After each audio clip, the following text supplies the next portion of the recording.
एक काम करते हैं, इस जगह पे ना थोड़ा इसको लिख ही देते हैं कि कैपिटल एम्प्लॉयड का जो कंप्यूटेशन है वो दो तरीक़ा से हो सकता है। एक है लायबिलिटी रूट, लायबिलिटी दिख से, और एक है एसेट रूट। ठीक है, लायबिलिटी रूट में क्या करना है, कैपिटल, उसके बाद रिजर्व, ये, और माइनस करना है fictitious asset that is miscellaneous expenditures, ये।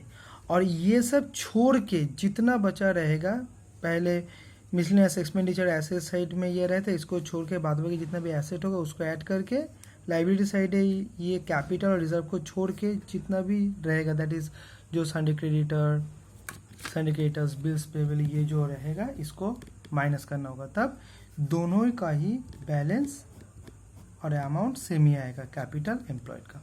ठीक है, कोई प्रॉब्लम नहीं है ना। तो कैपिटल एम्प्लॉयड कैसे निकालना है ये हम लोगों को समझ में आ चुका है।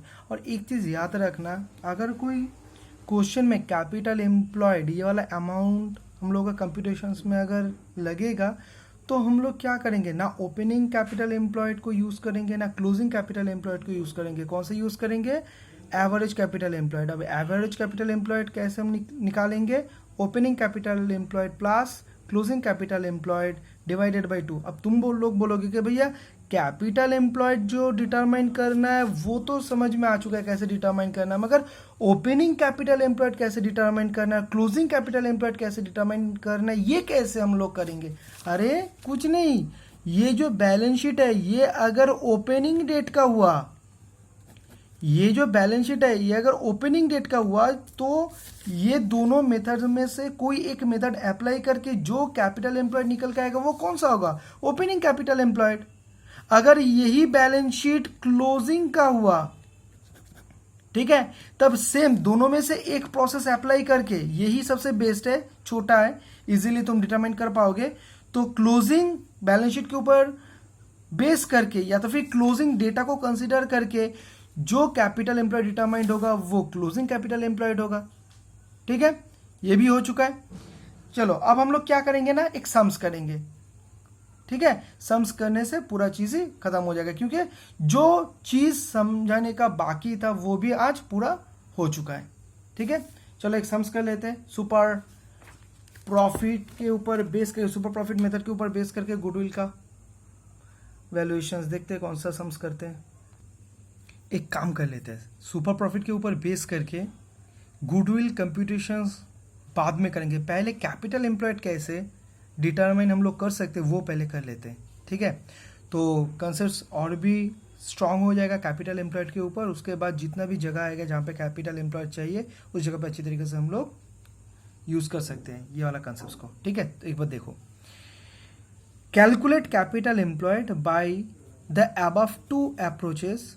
टू अप्रोचेस मतलब वही, एक लाइबिलिटी रूट, एक asset route, with the help of the following balance sheet. नीचे जो बैलेंस शीट है इसमें लाइबिलिटी रूट जो इस जगह से स्टार्ट होगा और एक है एसेट रूट जो इस जगह से स्टार्ट होगा। या तो फिर ये भी बोल सकते हो कि लाइबिलिटी रूट में जो जो चीज़ को कंसिडर किया जाता है उसको छोड़ के जो जो चीज़ दूसरे अप्रोच में यूज़ होता है उसको हम क्या बोलते हैं, एसेट रूट। ठीक है, अब बोल रहे दोनों जो अप्रोच है, रूट है, उस तरीका से गुडविल को कैलकुलेट करके, कैपिटल एम्प्लॉयड को कैलकुलेट करके दिखाओ। ठीक है, तो देखो, अगर हम लोग लाइबिलिटी रूट से करेंगे, अगर हम लोग लाइबिलिटी रूट से करेंगे तब हम लोग क्या क्या करेंगे लाइबिलिटी रूट में, इसी जगह पे मैं दिखा देता हूं। लाइबिलिटी रूट में क्या क्या कंसीडर करेंगे, कैपिटल को कंसीडर करेंगे, जनरल रिजर्व को कंसीडर करेंगे, और हम लोग को पता है कि जनरल रिजर्व जहां पे जाएगा, क्रीम जहां पे जाएगा उस जगह पे बिजनेस का सबसे गंदा वाला चीज भी जाएगा। गंदा वाला चीज that is deferred revenue expenditure, miscellaneous expenditure, जिसके अंदर में जो एक आइटम है एडवर्टाइजिंग सस्पेंस, इसको भी लेना होगा। ठीक है, तो तब अमाउंट क्या होगा, 2 लाख, कैपिटल का 2 लाख, रिजर्व का 90,000। ठीक है, और इस जगह पे जो deferred revenue expenditure that is fictitious asset बोल सकते हो, या तो फिर इसका हेड और एक क्या क्लास 11 का जो बैलेंस शीट था उस हिसाब से miscellaneous expenditure, advertising suspense, advertisement suspense बाद में हम समझाएंगे ये चीज़ क्या है। तो 10,000 को माइनस कर दो, ठीक है। अब एक काम करो सिर्फ जस्ट देखने के लिए, थोड़ा ऊपर देखो तो क्या है, ऊपर में लैंड एंड बिल्डिंग है, गुडविल। अरे अब ये वाला एक ना क्वेश्चन तुम लोगों को मन में आना चाहिए कि हम लोग जो कैपिटल एम्प्लॉय डिटरमाइन कर रहे हैं ये क्यों कर रहे हैं, क्योंकि गुडविल कैलकुलेट करने के लिए अंडर सुपर प्रॉफिट मेथड, तो पहले से ही गुडविल है, तो ये थोड़ा कैसे हुआ ना। इसलिए क्या करना होगा, जब हम लोग गुडविल कैलकुलेट करने के समय कैपिटल एम्प्लॉय डिटरमाइन करेंगे उस समय अगर गुडविल कुछ रहेगा बैलेंस शीट में वो भी हम लोग क्या कर देंगे, माइनस कर देंगे, दैट इज 30,000, ठीक है। तो देखो इस जगह से अमाउंट कितना आएगा, 2,50,000, ठीक है। इसको याद रखना कि गुडविल जब रहेगा, अरे कैपिटल एम्प्लॉयड डिटरमाइन कर रहे हो गुडविल कैलकुलेट करने के लिए, तो कैपिटल एम्प्लॉयड का उस समय अगर गुडविल रहेगा एसेट साइड में तो इसको तो कंसिडर नहीं करना है। इसलिए क्या करना है, इससे जो मिसलेनियस एक्सपेंडिचर है उसमें से 30,000 जो गुडविल का वैल्यू है उसको माइनस कर देना है, ठीक है। और ये जो एसेट रूट है, एसेट रूट में क्या करना है, लैंड एंड बिल्डिंग, ठीक है, इन्वेस्टमेंट, ये सबको कंसिडर करके, जिसको मैं लायबिलिटी रूट में कंसिडर नहीं किया उसको कंसिडर करके एसेट रूट में डिटरमाइन करना है।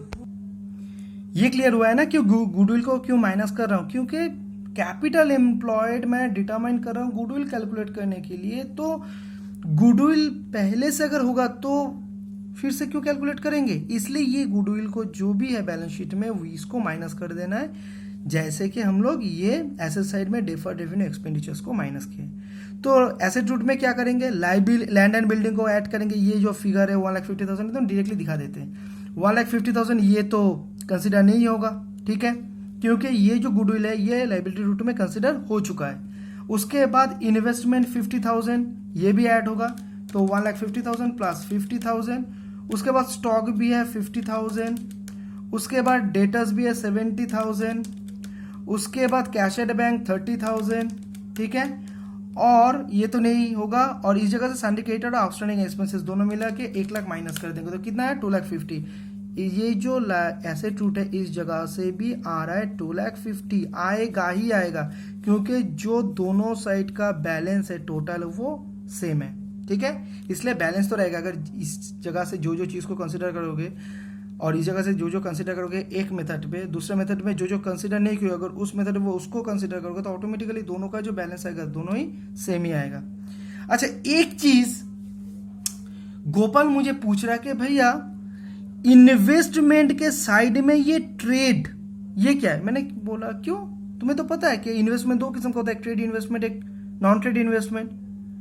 ट्रेड इन्वेस्टमेंट मतलब जो बिजनेस करने के लिए तुम इन्वेस्टमेंट किए लॉन्ग टर्म में जो रॉ मटेरियल्स तुम्हें चाहिए, तो बिजनेस को करने के लिए जो तुम इन्वेस्टमेंट किए उसको ट्रेड इन्वेस्टमेंट बोला जाएगा, और इससे जो प्रॉफिट आएगा वो इंटरेस्ट के थ्रू में हो या तो फिर डिविडेंड के थ्रू में हो, वो तुम्हारा ऑपरेटिंग इनकम के हिसाब से कंसिडर्ड होगा। अगर ये नॉन ट्रेड हुआ मतलब हाथ में पैसा है, क्या करोगे एक जगह पे इन्वेस्ट करो 1 महीना 2 महीना 15 डेज के लिए, तो उसको हम बोलेंगे नॉन ट्रेड इन्वेस्टमेंट। उससे जो डिविडेंड या तो फिर इंटरेस्ट मिलेगा वो तुम्हारा ऑपरेटिंग इनकम के हिसाब से कंसिडर नहीं होगा, ठीक है, कोई प्रॉब्लम नहीं है ना।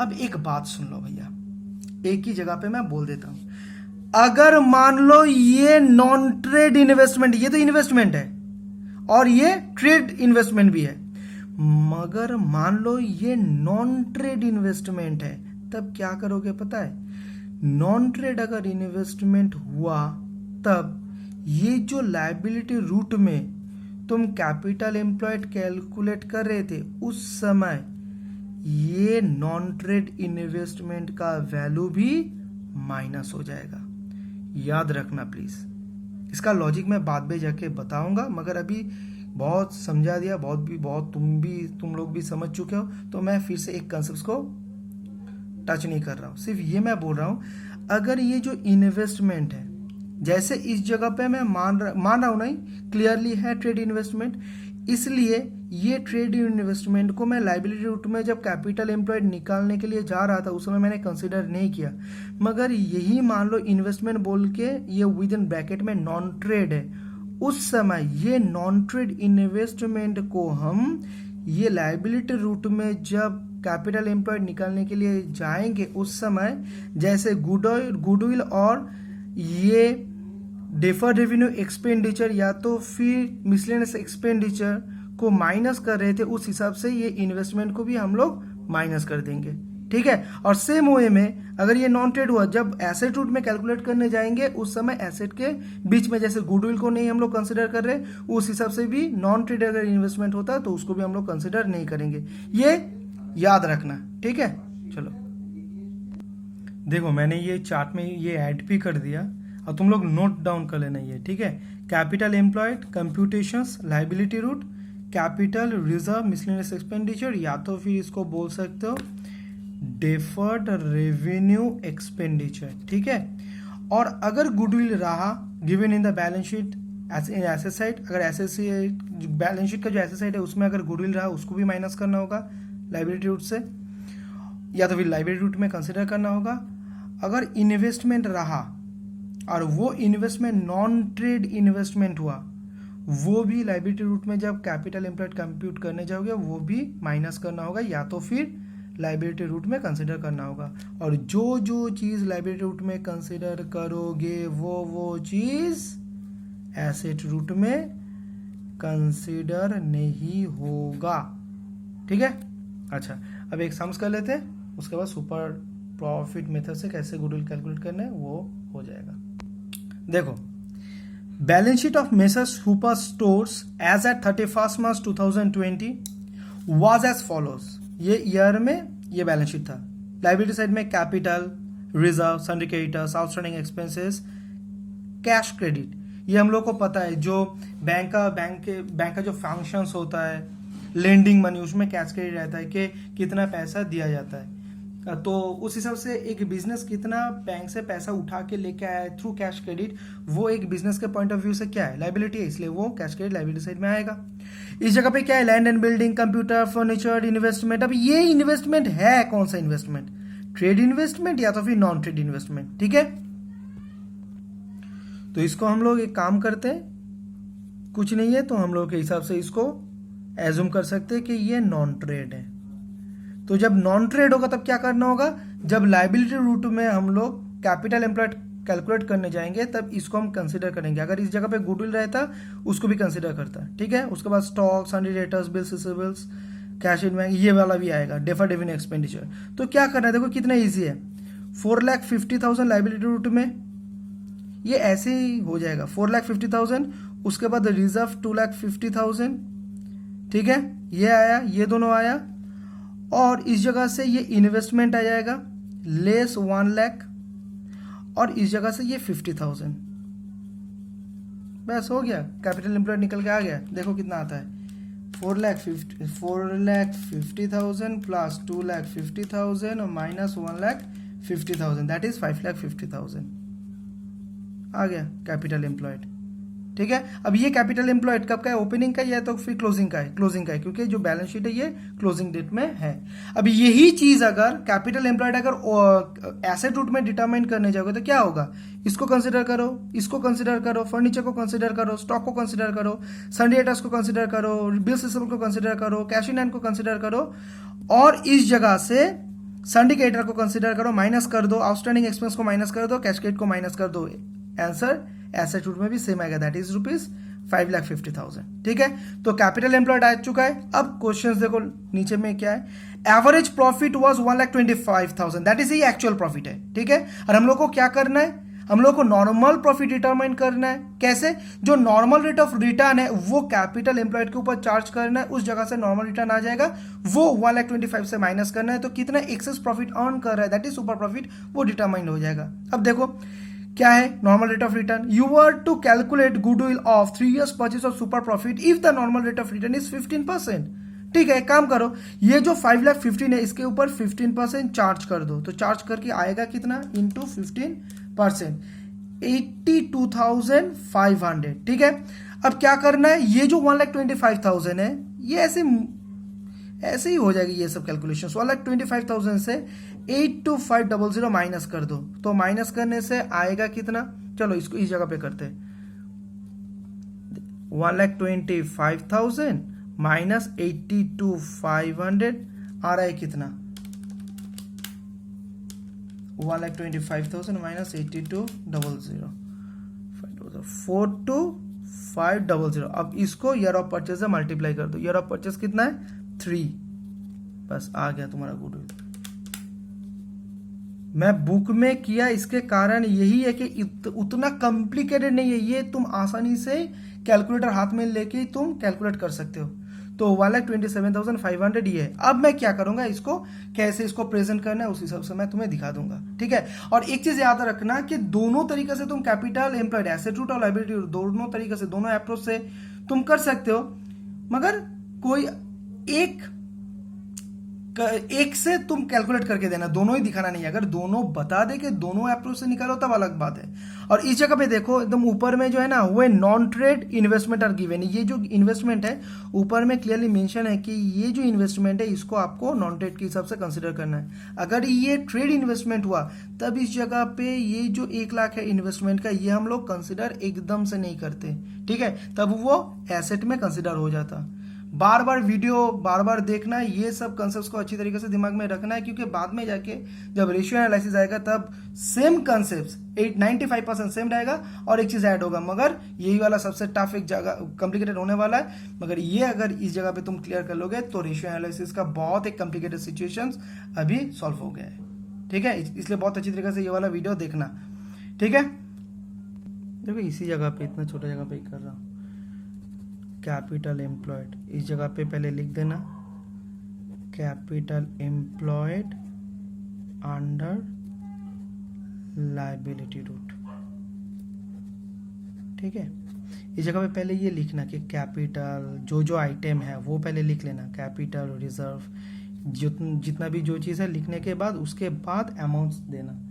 अमाउंट जो है तुम्हारा 4,50,000, उसके बाद 2,50,000, उसके बाद इससे माइनस होगा 1 लाख, इससे माइनस होगा तुम्हारा 50,000, तो आएगा कितना 5,50,000, ठीक है। Capital employed. उसके बाद क्या करना, नॉर्मल प्रॉफिट।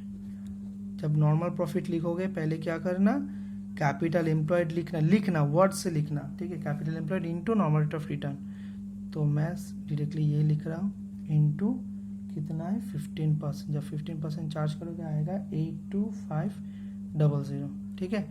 उसके बाद सुपर प्रॉफिट क्या करना है, जो एक्चुअल, इस जगह पे लिखो actual average profit minus normal profit, तो 1,25,000 माइनस 82,500, इस जगह से आएगा 42,500। अब कर दो गुडविल, नीचे में लिख दो super profit method, super profit method. इस जगह पे लिखो super profit into years of purchase, ठीक है। सुपर प्रॉफिट की जगह पे लिख दो 42,500 इंटू ईयर ऑफ परचेज कितना है 3। अमाउंट कितना आया था उस जगह पे 1,27,500, खत्म, ठीक है। इतना इजी है, ठीक है। अच्छी तरीके से देख लेना, ठीक है। और जो क्वेश्चंस मैंने अभी सॉल्व किया ये क्वेश्चंस तुम लोगों को खुद से भी करना है, ठीक है। चलो, और हम लोगों का बचा कौन सा, 2 मेथड। कैपिटलाइजेशन मेथड में जो 2 है ना, capitalization of super profit method और capitalization of average profit method, तो वो नेक्स्ट वीडियो में आ रहा है।